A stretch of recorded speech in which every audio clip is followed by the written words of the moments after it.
You are listening to part 56 of our series, 7 Medicines, The Wise Woman Way, with Susan Wade at Time Monk Radio. Hello, Susan, and welcome back to Time Monk Radio. Hi, Gemini. How have you been doing over this past week? I've been doing very well. How have you been?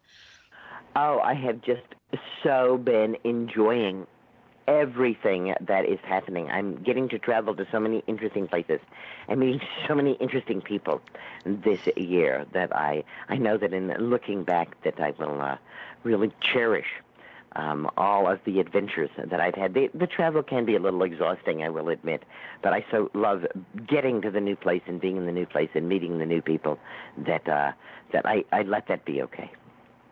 Yeah, I could let that be okay as well.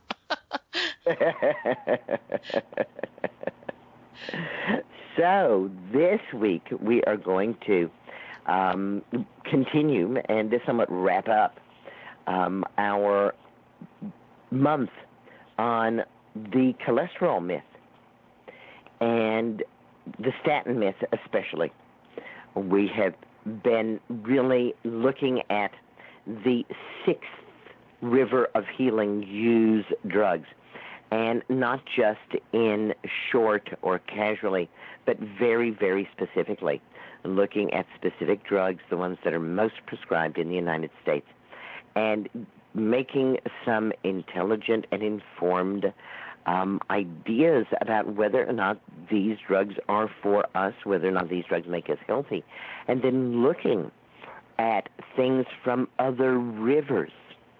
So last week when we were talking about the Plan A, Plan B, and Plan C, we could see that Plan A was mostly the fourth river of healing with a little fifth river, and the Plan B was some fourth and some fifth river, and the Plan C was already into using pharmaceuticals, was already in the fifth river, but with things like niacin, red rice yeast, fiber supplements, things that are moving away from the safer lifestyle changes.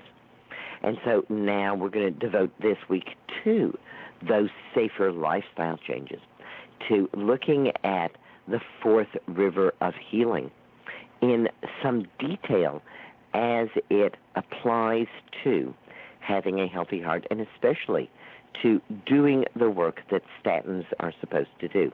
And again, what statins are supposed to do is not just lower cholesterol, but to actually improve health.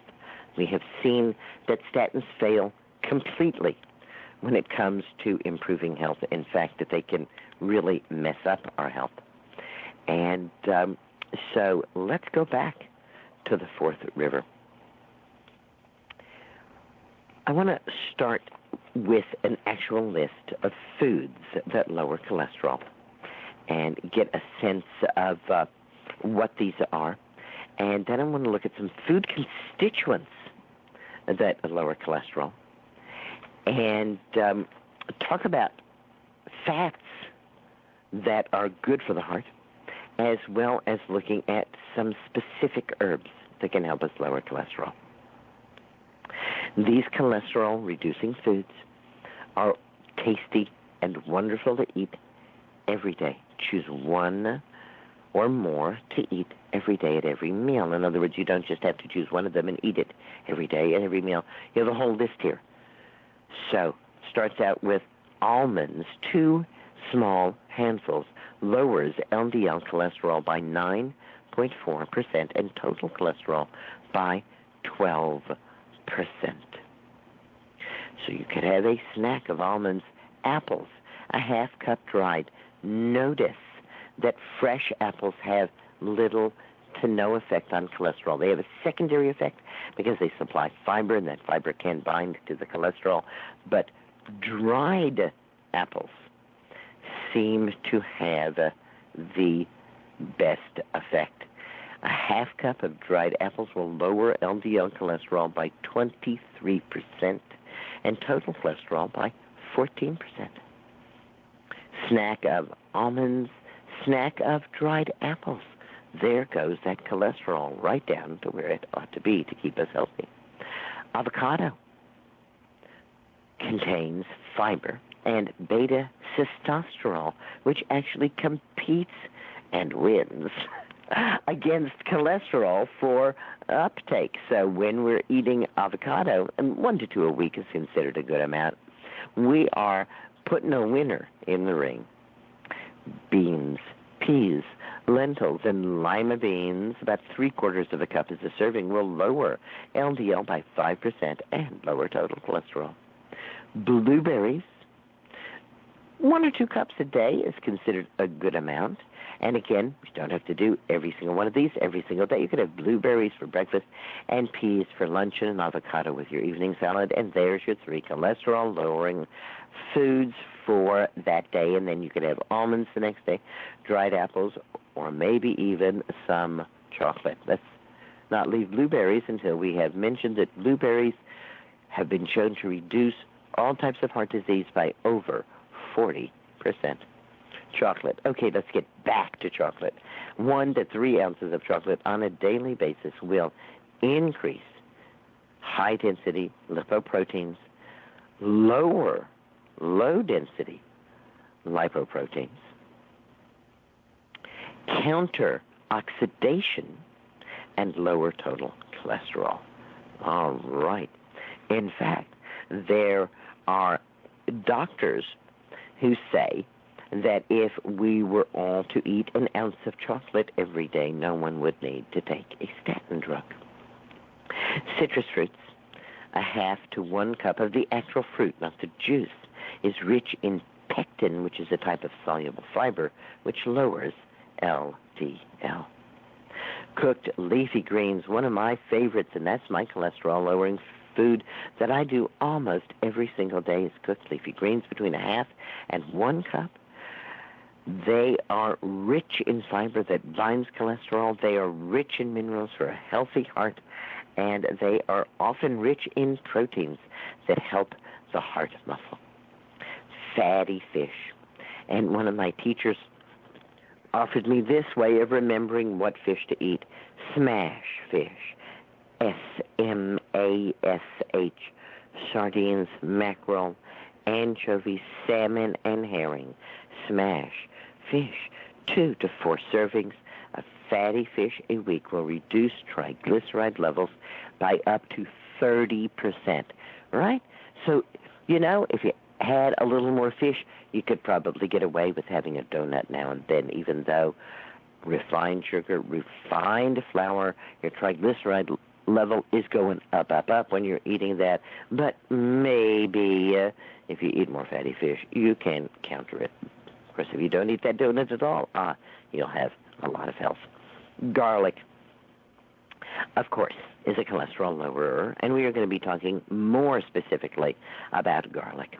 Hibiscus, one of my favorite herbal infusions, is great for lowering cholesterol, and we mentioned it last month when we were talking about lowering blood pressure as well. Nourishing herbal infusions. And we talk frequently here at Time Monk Radio about the Nourishing Herbal Infusions. And if you're interested in them, you can find out more information about them in my books, available from wisewomanbookshop.com, or you can visit my YouTube channel, and you can see me and my wonderful granddaughter, Monica Jean, making nourishing herbal infusions and talking about them. In a way, they are the easy way to get your greens. If when I said, cooked leafy greens, that's one of my favorites, you went, oh, no, don't tell me I have to eat cooked leafy greens.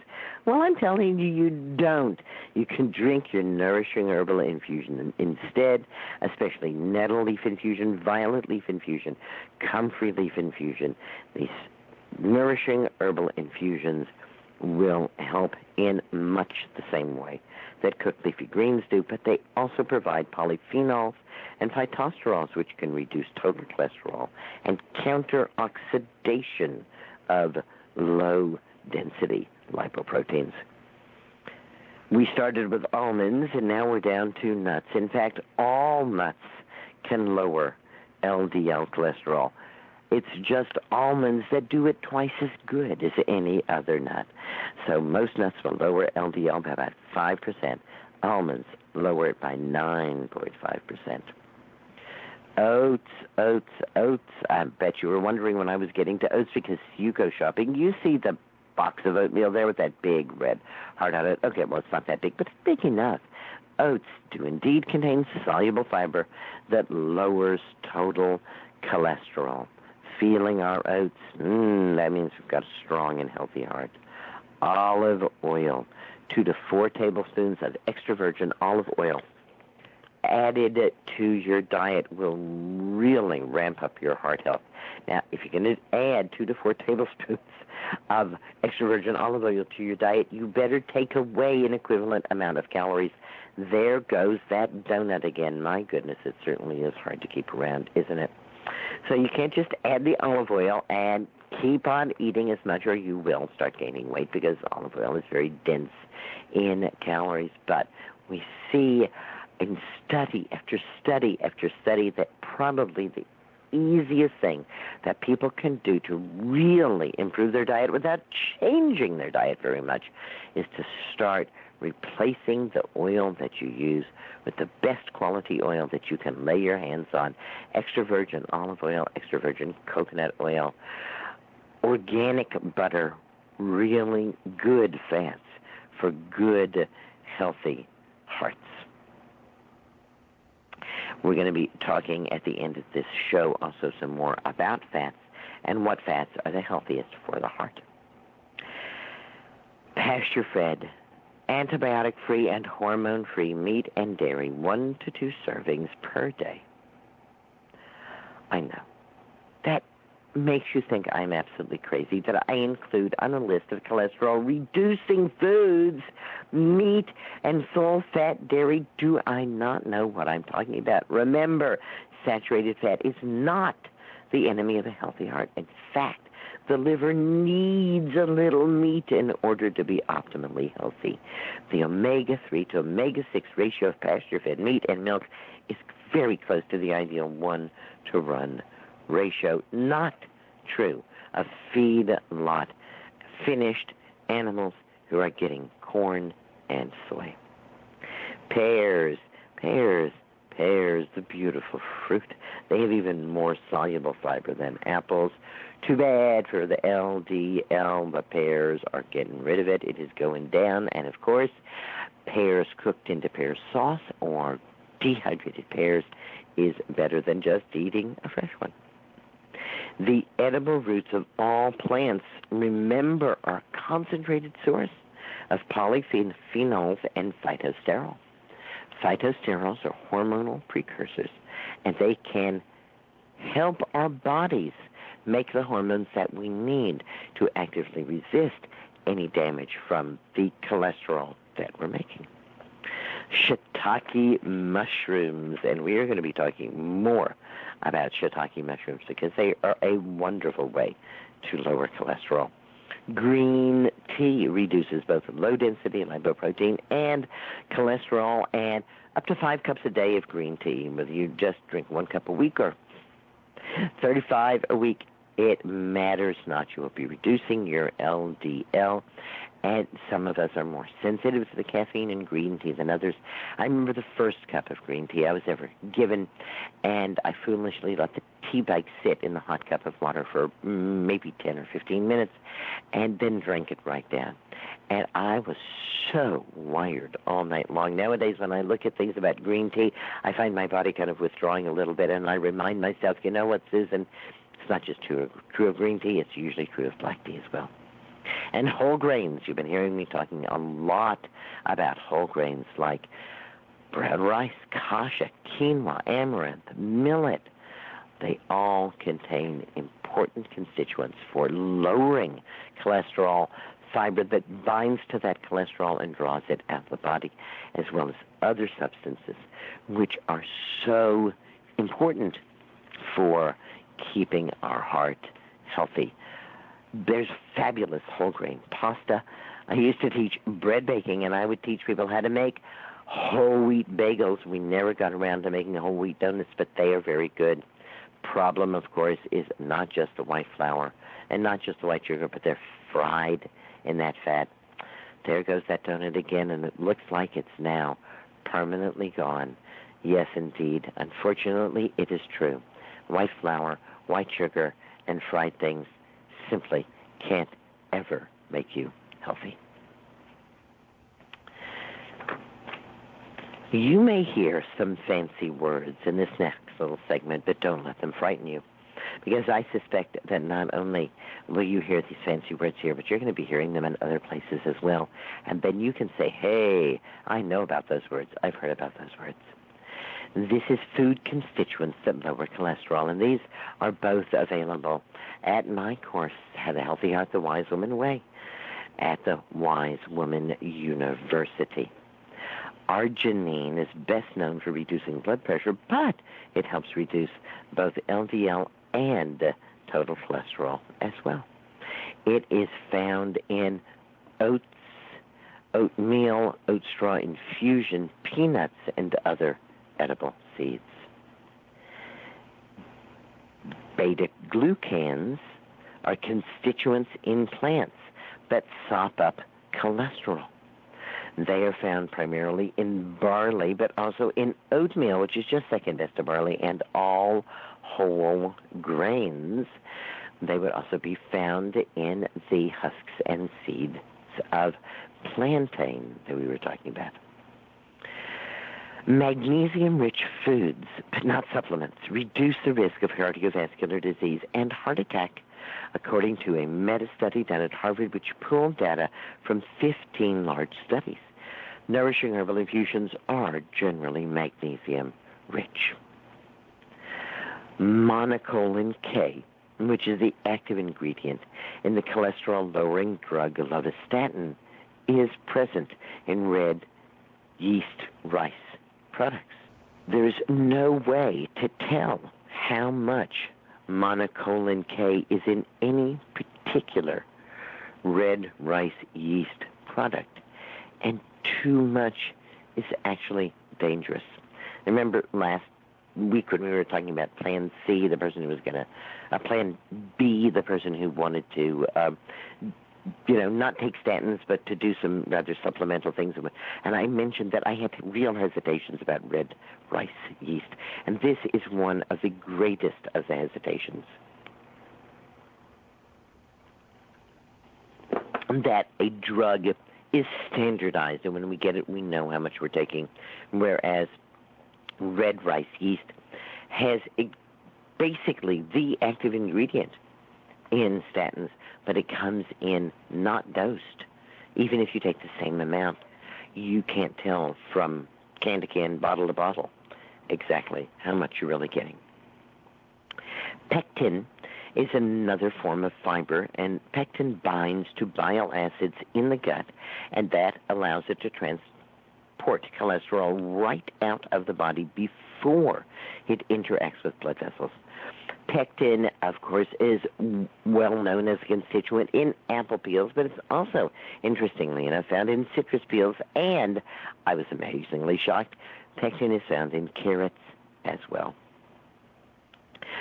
Soluble fiber lowers total cholesterol. You get it from whole grains and beans.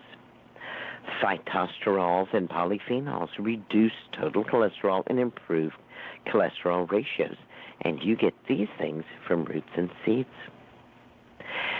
Saturated fat consumed in the right amount for your body can really help your heart. So listen for that word, saturated fat. And when you hear it, say to yourself, saturated fat has not been linked to heart disease. It is the triglycerides that are linked, and it is also the trans fats that have been linked.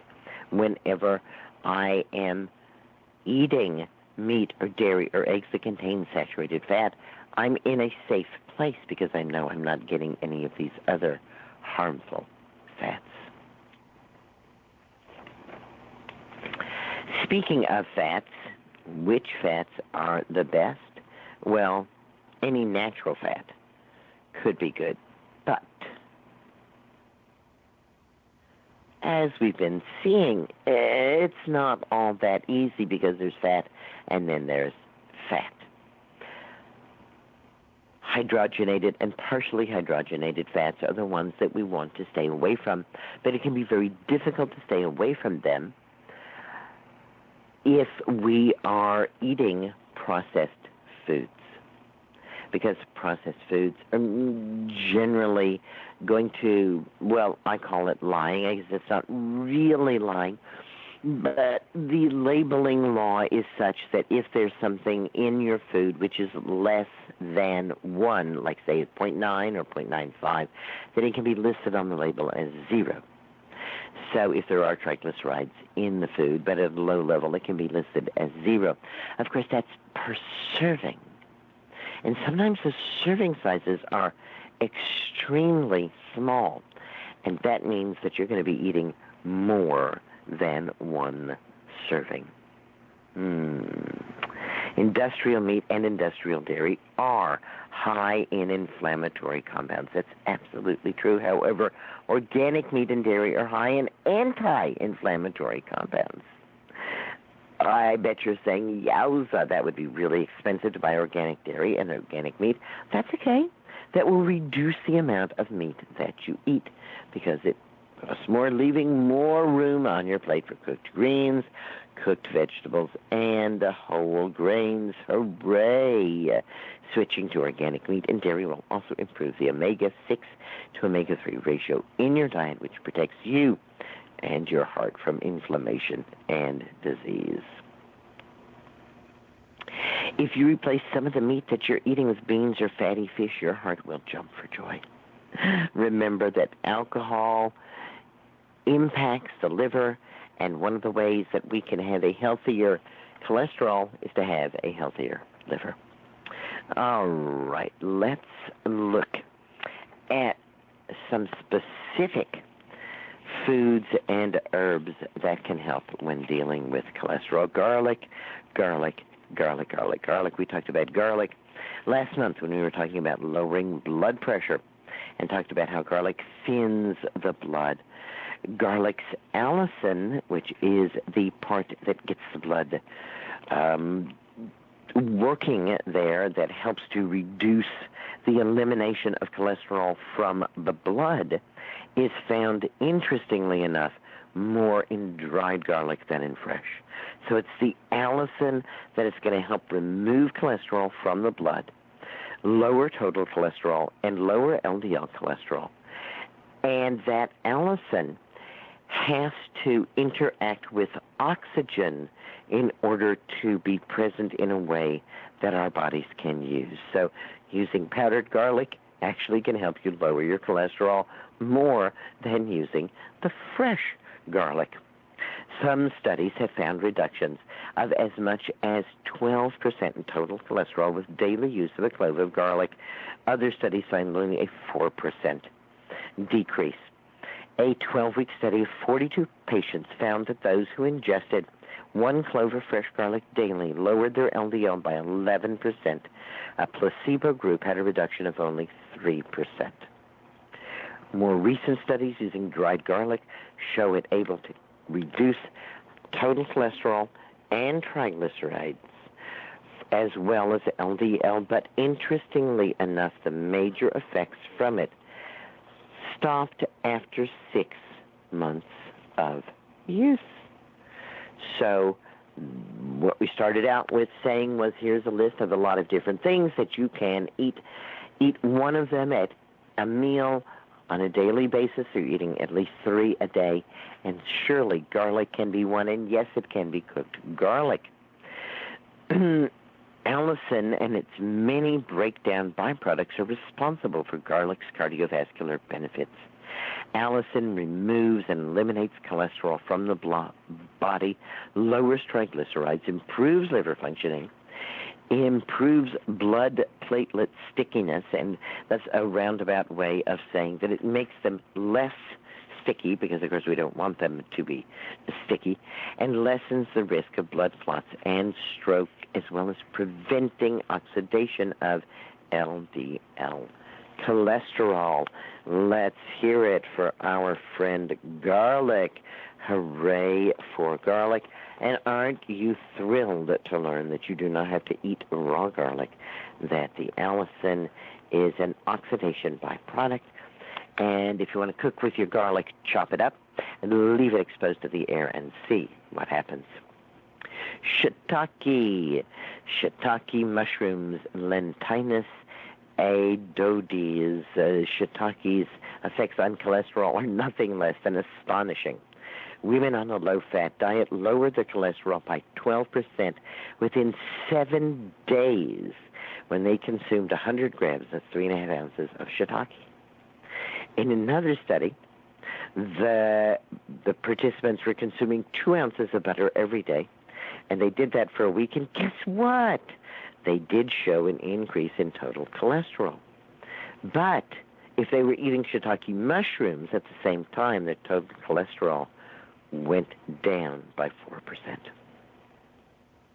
Mice whose diets were 5% shiitake had total cholesterol levels 45% lower than those not eating any mushrooms, even when their diets were rich in high cholesterol foods. Shiitake counters cholesterol in many interesting ways. There's a polysaccharide in shiitake which blocks the uptake of cholesterol into the bloodstream, increases its removal from the body. Beta-glucans, which we just talked about, is abundant in shiitake, and it breaks down into a gel that it can actually absorb cholesterol from the gut. Lentinan, another polysaccharide found in shiitake, is best known for its immune benefits, but it counters the uptake of cholesterol into the blood vessels.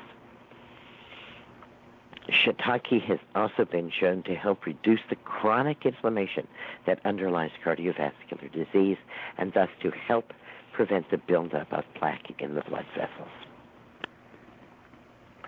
Well, we have almost come to the end of our time here, and I want to remind us that hibiscus can reduce cholesterol. In fact, cholesterol was reduced by up to 15% after 1 month in 75% of those taking a dried powder made from hibiscus calyxes. The optimum dose appears to be about 1,000 milligrams, and that's not such a huge dose that you can't actually get it by drinking hibiscus infusion. We make it just like the other infusions, weigh out 1 ounce of the dried red calyxes, put them into a quart jar, fill the jar to the top with boiling water, put a lid on it, and let it steep. Hibiscus infusion looks ready almost instantly because coloring matter flows right into the infusion, but it's a deeper, richer, and far more mineral-rich drink if we let that hibiscus infusion sit as long as our other infusions, 4 to 6 weeks. In a group of diabetic women, those drinking 1 cup of hibiscus tea morning and night for a month increased their HDL cholesterol by 17%, and reduced total cholesterol by 10%, as well as decreasing LDL cholesterol 8%, triglycerides by 15%, and ApoB 100 by 4%. Wow.